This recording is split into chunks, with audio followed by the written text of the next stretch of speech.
So how then did Hitler come to power? Right? And I think this is important for us to understand. Like I say, if we just dismiss Hitler as crazy, it's easy to say, well, Germans were crazy. That's why Hitler came to power. And that answer is inaccurate and useless.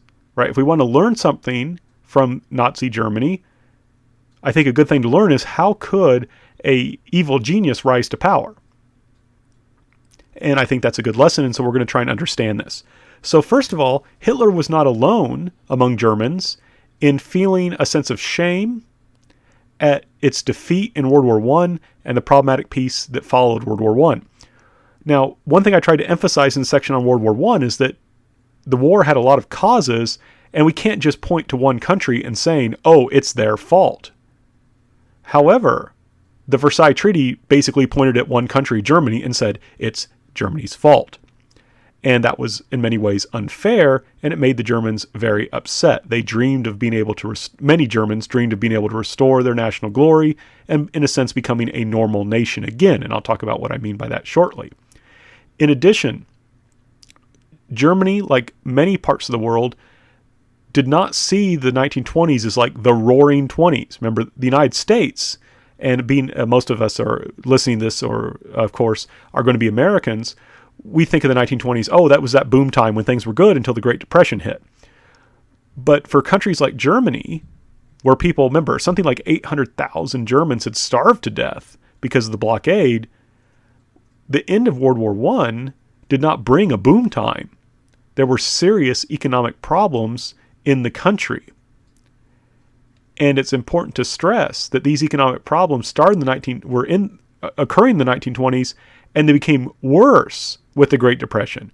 Remember, we talked about in section 9 how Germany had section 8, how Germany had a 40% unemployment rate following the Depression. And it's important to note that that's when Hitler's support went way up. Right. So remember, it's hard to have an Adolf Hitler without having the Great Depression. But in any case, before the Great Depression, after the Great Depression, liberal democracy didn't seem to be dealing well with these problems. Right? Liberal democracy didn't seem to be working. And it's kind of breaking down and not working well in Germany.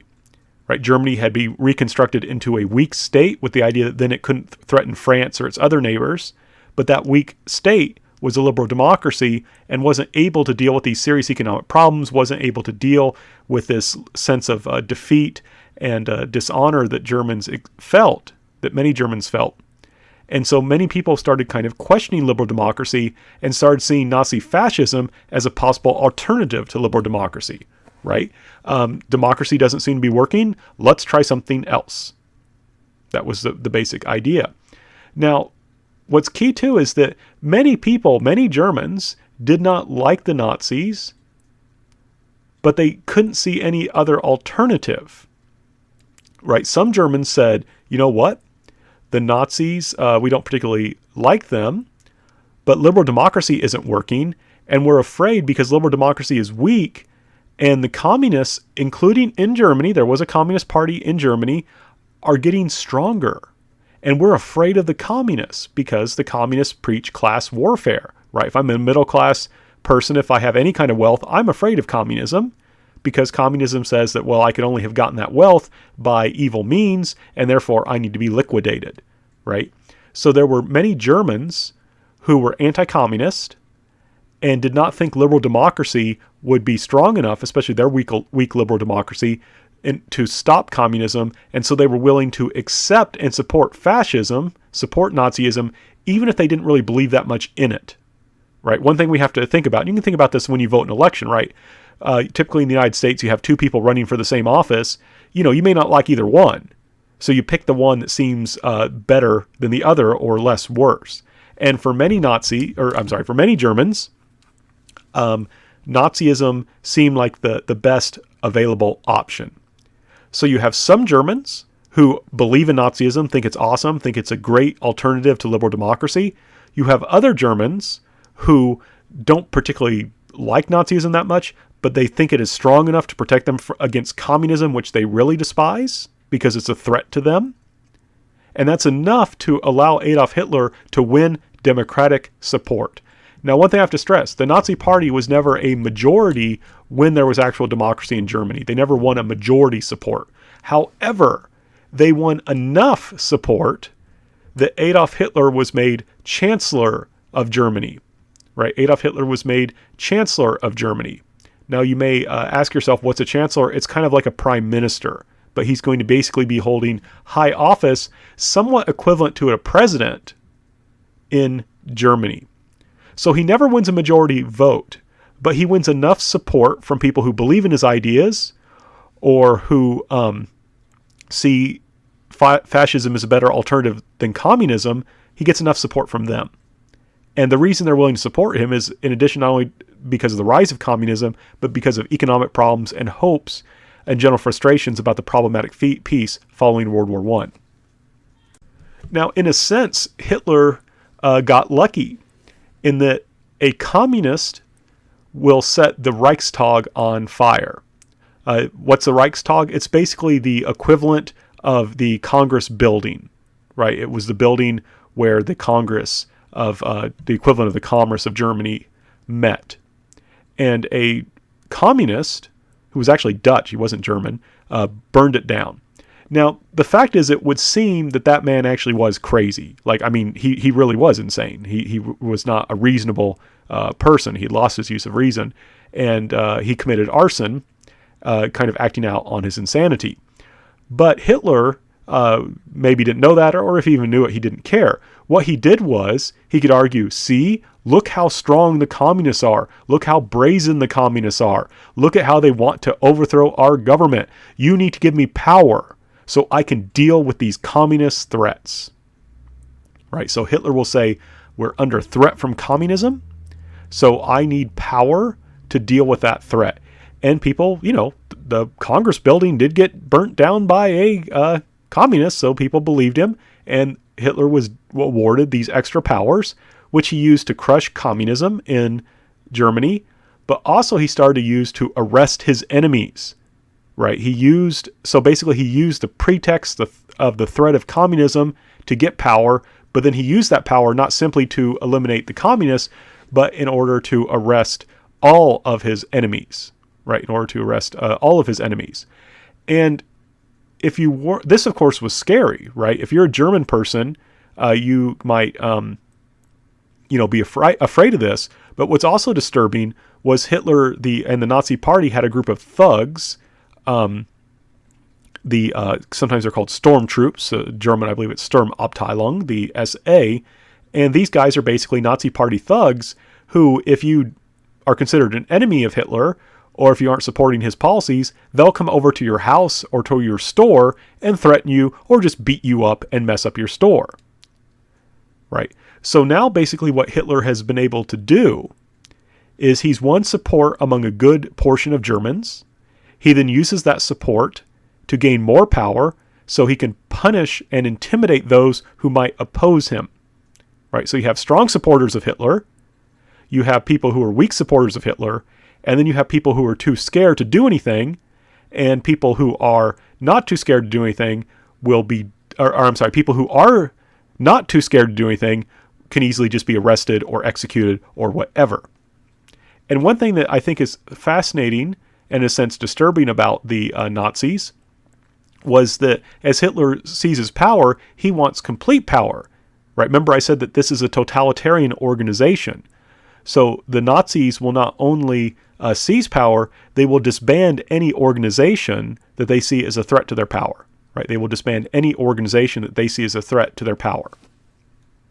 So in my Memorial Day reflection, I was trying to give us a sense of why, even though later on I'm going to kind of critique American actions during World War II, I do think that the war was necessary to destroy fascism and the ideology of Imperial Japan.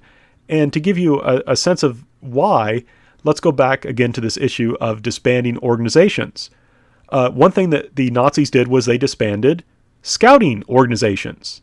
So like Germany had the equivalent of the Boy Scouts, and then churches also had like youth groups, like scouting groups, and the Nazis got rid of all those groups, disbanded them, made them illegal. Can you imagine a government making Boy Scouts or Girl Scouts illegal? The Nazis did.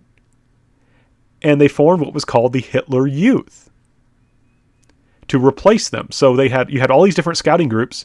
The Nazis got rid of all of them and established their own. And they didn't name it like the German Youth or anything like that. They called it the Hitler Youth. And these kids took an oath of loyalty to Adolf Hitler. Right? So, and I think it's striking, right? When Americans, we say the Pledge of Allegiance is to the flag, which represents, in a sense, our understanding of the Constitution and of liberties and things like that. The Nazis, right, they want personal loyalty to the leader, right? Remember that everything's centered around the leader. So it's the Hitler Youth. You say Heil Hitler as a sign of respect or as a greeting, and these kids take an oath of personal loyalty to Adolf Hitler. And to give you a sense also, to give you a concrete example of the militarization of society, when you're a scout, one thing you may learn how to do is use a knife. Now here's a vocabulary quiz. Do you know the difference between a knife and a dagger? The answer is simple. A knife is a tool, a dagger is a weapon. A knife is made to cut things, like rope. A dagger is meant to stab people. Boy Scouts are trained to use knives, to learn how to as a tool. The Hitler Youth were not issued knives, they were issued daggers. And that shows how even these young children are being militarized. Now you may say, well, I don't like this. I don't want my kid involved in this. Too bad. Membership is mandatory. Everyone is expected to be a member of the Hitler Youth. If you don't join, your parents are going to be punished for you not joining. So this is an example of what I mean by an authoritarian, totalitarian society centered on a charismatic leader, in which all loyalty goes to that leader and to the state that he commands. And as I said earlier, you have this basically four groups of Germans who strongly support Hitler, Germans who basically weakly support or at least accept Hitler and the Nazis, groups of people who may oppose Hitler but are too scared to do anything about it, and then the last group would be people who want to actively oppose Hitler. If you're one of that last group, or in fact, if you're just a group that doesn't support Hitler enough, you might end up in a concentration camp. Now, we sometimes use the word concentration camps and associate with the Holocaust. It's a little bit different, and this is an important distinction, but one that's kind of confusing. If you were a Jewish person and were sent to a concentration camp, it was really an extermination camp. You were not coming out. Properly speaking, concentration camps were camps set up for political prisoners typically, and they were given sentences that might one day end, right? So you could be sent to a concentration camp for political reasons, and you might get out again in 3 or 4 years. Of course, a lot of people died because they were treated terribly, but I do want to emphasize that this is a bit different. Jewish people were signaled out for special treatment, and by special I mean extra terrible treatment. They weren't supposed to be coming out. But if you were just an opponent of the regime, or you didn't support the Nazis enough, you might end up in a concentration camp. They might just execute you, but they also might give you a prison sentence and throw you in jail, which is one reason why many Germans were afraid to take action against the Nazis. So the Nazis are now in power, and in a sense have rendered their enemies and opposition to them fruitless. So now they can start trying to reorganize Germany in accordance with their ideology, right? The ideology of Mein Kampf, which means my struggle. Now, Hitler was consumed with this idea of struggle. He was a social Darwinist who believed that human races were in competition with each other for survival. And he also believed in eugenics. Remember, eugenics is this idea that we can guide human evolution. There was positive eugenics, which was encouraging the right kind of people, fit people to have children. Remember, the Nazis did that. I gave you the example of how they would give medals to women who are the right racial makeup, who had lots of kids.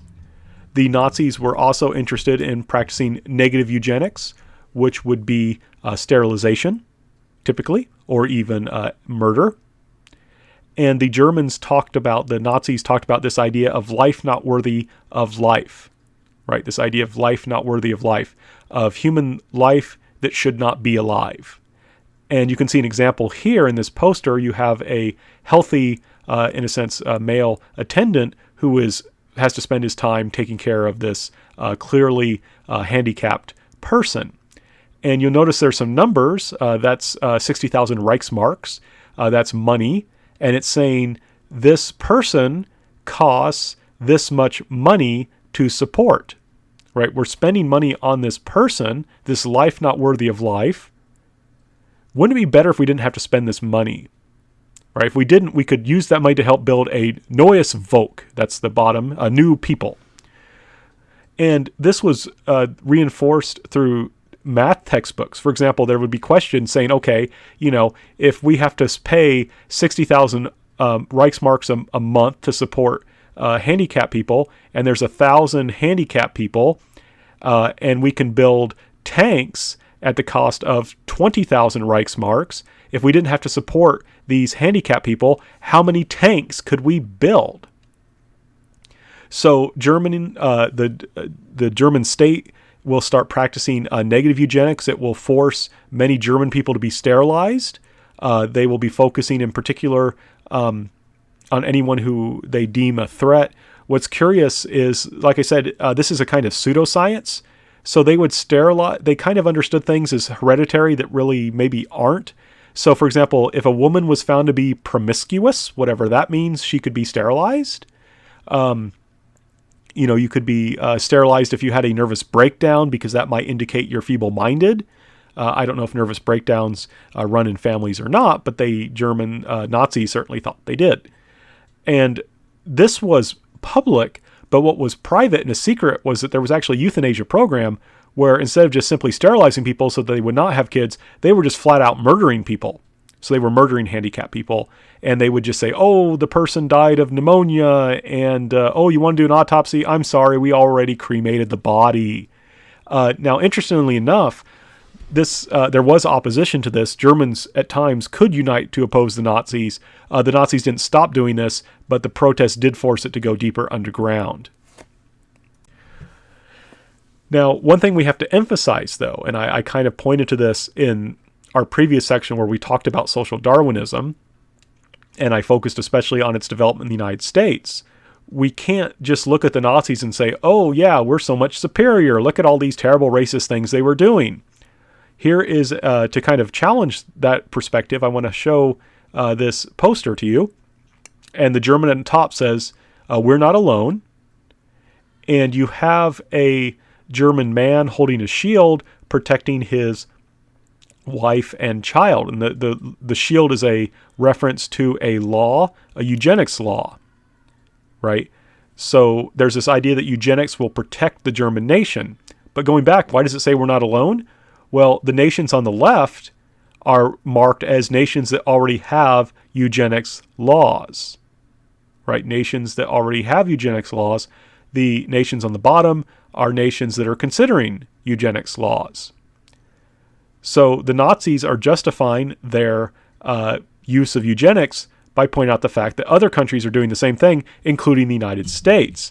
And one thing, this is propaganda, but it's also true. In fact, the Nazis would use American laws as models for their own eugenics laws. I may have mentioned before that I am from Indiana. They actually looked at our laws, in particular from Indiana, as models. So we have to remember these ideas did not simply exist in Nazi Germany, they were widespread in the world.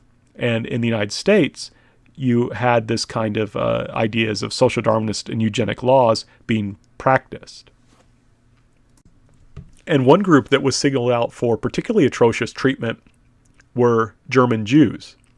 In 1935, the Nazis passed what are called the Nuremberg Laws, after a city in which the laws were passed and which had special meaning for the Nazis, that declared that German Jews were not citizens. Right? German Jews were not citizens. So overnight, basically, they stripped Jewish Germans of their citizenship. And when you think about this, right, there were a lot of German Jews who fought in World War I and who were wounded or received medals for valor in their fighting, their struggle for the German nation. And now all of a sudden they're declared not to be citizens. And this is just wrong in the first place, but it's especially wrong when you think about it that there were German Jews who fought and bled and so forth for their country, and now they're no longer citizens. But remember how I also said that the Nazis were forming an authoritarian, totalitarian state that said, or that claimed that it had the right to intervene and tell you what to do in any aspect of life. And this is an example. These same Nuremberg laws made it illegal for German Jews and non-German Jews to marry or even have any sort of extramarital relations. So, for example, if you were a German man, it was illegal for you to have a Jewish mistress, right? You couldn't even, not even was it illegal to marry, if you were a German man to marry a Jewish woman or vice versa. It was illegal to have extramarital relations, not because the Nazis believed in the sanctity of marriage or anything like that. They didn't. They actually encouraged single motherhood as long as the mothers were of the right racial stock. Rather, they were concerned that Judaism was a contagion, that the Jewish race, and they understood Judaism as a biological race, was infecting and compromising good German racial stock. So Jews were kind of seen as like a contagion. They were impure, and any sort of relationship with them was destructive to the German race. And to give you an example, there were novels that came out in this time period that, for example, that talked about how like a German woman, would have would marry a Jewish man and all their kids would be like Jewish, and that would be really bad because they would be ugly and have all these bad racial characteristics and would be morally impure as well, because morality was also understood in a sense to be inheritable. And to give you some really extreme examples, one novel depicted a man who married a woman who had whose father was Jewish, and all their kids looked Jewish, right? And this was considered bad. Like they always depicted Jews as ugly, and the children were like I said, bad morally. And what's really striking was that then the guy married a second time, and the woman he married was also a German person who was not Jewish, but she had once had sex with a Jewish man, and so their kids were also Jewish, like in appearance and in being immoral, which is really weird. It treats Judaism as if it was a sexually transmitted disease that could impact your children, and that's just not how biology works, right? At all. But there was this sense, right, that Judaism is biological, and that it is something that can be inherited because of that, and can be spread and infect us good, pure racial person with this racial German person with this Jewish contagion, this Jewish impurity. Now, as the German government withdrew its protection from German Jews by declaring them non-citizens, there would also be attacks by people against German Jews. And so in 1938, there was a series of anti-Jewish riots. This is referred to as Kristallnacht.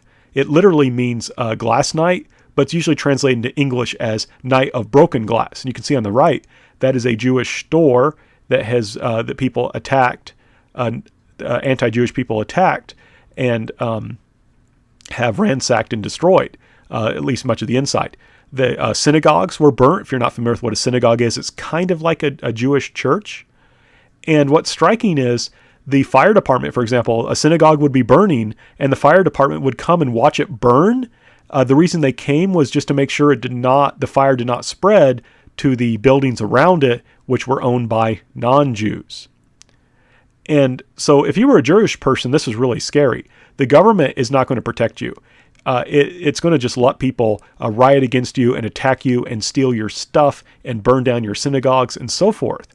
And other people aren't going to stand up for you either. It's not, even, many German people maybe didn't like this, but they were too scared or too fearful, in a sense, to lacking courage. They didn't do anything to resist this. And to add insult to injury, or I should say to add injury to injury, the German government actually blamed Jewish people and said it was their fault that these riots happened, and they forced Jewish people to pay all this money to the government as a kind of insurance policy, because apparently when someone riots against you and destroys your shop, it's your fault.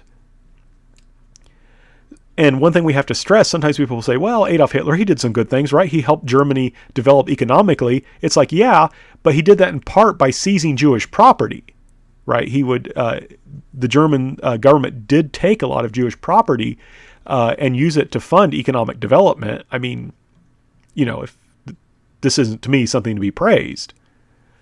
So you may ask yourself, with all this stuff going on, why don't Jewish people just leave? I mean, the writing's kind of on the wall, right? Why don't you just leave? Now, there are several reasons, of course, why Jewish people won't just leave, right? This is their home. Many Jewish people had lived in Germany for generations. And they said, we'll just stick it out. There have been bad times before. We will endure them just like we have in the past. They didn't realize, and who could blame them, because this kind of thing had not happened before, in a sense, what was coming. So many German Jews just said, we'll just hold out. We'll just wait. Things will get better. But here's the other thing. If you were a German Jew and you wanted to leave Germany, there were, in a sense, two things you had to do. The first thing you had to do was you had to pay your taxes several years in advance. Right? So the German government would not let you leave unless you paid your taxes in advance for several years. So you had to have money to leave. In addition, you weren't allowed to bring much with you when you left. So if you were a family of some means, if you had some money, enough to pay the taxes, you would also be leaving behind property. You'd be leaving behind perhaps a house, a store, and other things. You weren't allowed to bring that stuff with you, and you weren't allowed to maintain ownership of it if you left. So if your family had any kind of wealth, you were forced to leave it behind. And also imagine this, right? Imagine how hard it is to leave your home and start a life in a new country. Let's say you want to leave Germany and go to France, or leave Germany and go to the United States. Maybe you don't speak French. Maybe you don't speak English. So that's hard. In addition, you're not allowed to bring that much money with you.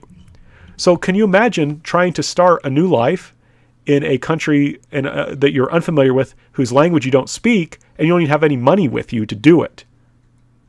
Finally, and this I think is what's particularly disturbing, is it's not just leaving Germany, you have to find some place to go. And a lot of countries said, we don't want Jewish people. We have enough Jewish people. Thank you very much. We don't particularly like them. They're an unpopular minority. We don't want them. This includes the United States. Right? There were Jewish people who wanted to flee to the United States, and they were rejected from doing so, in part because of anti-Semitism. Right? There were a lot of American people who did not like Jewish people and did not want them in the country. And so we said, we don't want them to come in here. Incidentally enough, I do want to point out that the Philippines actually allowed a large number of Jewish people to flee to the Philippines, and a group of them did do that. So there were people who would let German Jews into their country, but unfortunately, there weren't enough safe havens. So a lot of German Jews just said, look, nothing, we can survive. This will eventually die down. Let's just try and wait it out. Now, we need to go into a little bit of detail to try and understand why Jews in particular would be singled out for this rather harsh treatment. So first of all, Germany had a tradition of anti-Semitism. In a Christian society, Jewish people were seen as kind of strange because they were a religious minority, right? Why are you guys a different religion? You should just become Christians like the rest of us, right? Human beings, we had this tendency to not like people who think differently than us. And so there was this kind of tradition in Germany of anti-Semitism. Now, unfortunately, even though Germany will become less religious and more secular, as we've seen, there's this kind of emphasis on nationalism, which excluded Jews from the German nation. There were forms of nationalism that included Jews, but there was, as we've seen, what's becoming dominant in Germany is a kind of nationalism that excludes Jews, that understands Judaism as biological. In addition, they, like I said earlier, we like to scapegoat. We like to blame people for our problems. And one thing that's very convenient to do if you're the majority is to blame a minority for your problems, right? Then you don't have to actually face your problems. You don't have to take responsibility for your problems. And you can blame people who are weaker than you and so who can't really fight back. So a lot of Germans, like Adolf Hitler, blamed Jews for the loss in World War I. They blamed Jews as well as for the current political and economic problems that Germany faced. So, for example, Jews had traditionally not been allowed to own land. So one profession that they would go into in medieval society was money lending, and money lenders are never popular. I always think it's funny. If I loan someone money, they never want to pay it back. And when they pay it back, they act like they're doing a favor. There's just a weird thing there. But many Jewish people had a tradition, because they were not allowed to own land, of becoming money lenders. And what happened then is, as Germany modernized, many of them were positioned to become business people, right? Because they had not been focused on agriculture. They'd been focused on money lending and merchant activity. So they became business people. Some became bankers and were successful. And in this way, when there's an economic problem, some Germans would say, well, look, it's these Jewish people, it's these Jewish bankers. They're the ones causing all the problems. Now, this is unfair and incorrect and inaccurate, but that's essentially how this happened. This is one thing I kind of struggle with as a historian, is I have to explain why things happen, but I don't want us to think that just because something has a reason for happening means it's okay, right? Because there were Jewish people who were leaders in the German financial world, they were blamed for Germany's economic problems. That's not right, but that's what happened. So Germans started talking about the Jewish problem, and you don't want to be referred to as a problem. That's not good. This doesn't refer to the problem Jews face. It refers to the problem Jews are said to be causing. And like I said, what makes solving this so-called problem difficult was it was understood that Jewishness was racial and biological, not a religion. So you can't escape this. So, for example, if you are a Jewish person who becomes a Christian, or if you no longer believe in God and don't actually practice Jewish rituals and cultural celebrations and so forth, the Nazis didn't care. You were seen as a race, a member of a bad race. If you look at Nazi propaganda, such as what you see here, you have a rat looking out of a rat hole, and it says at the top, rat in German. And that rat has a human face. And that human face is a stereotype, a Nazi stereotype of what Jews looked like. So they're connecting rats to Jews. And of course, what do you do with rats? You exterminate them because they're dangerous pests. Jews are dangerous pests. They're biological, they're racial. There's nothing we can do but eliminate them, exterminate them. And this is what Nazis euphemistically called the final solution.